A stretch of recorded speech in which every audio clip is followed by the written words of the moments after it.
Solo camping में मेरी सबसे बड़ी ख्वाहिश ये होती है कि मैं स्क्रैच से सब कुछ खुद बनाऊं। जिस तरह के मैंने यहाँ मान रखा हुआ है अंडा बनाने के लिए, ये है मेरे पास छोटा सा स्टोव, इसमें मैं बनाऊंगी, इसके अंदर घी पड़ा हुआ है। ये बन मैंने चित्राल से लिया था, इसको भी हल्का सा फ्राई करके उसके साथ खाऊंगी।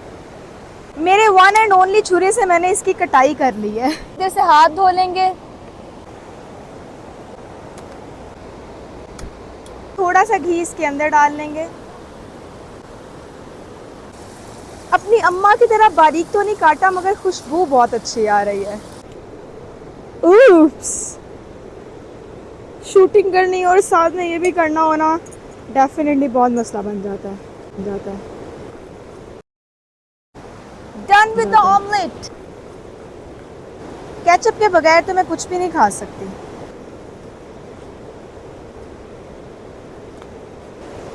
And the breakfast is ready. Cheers!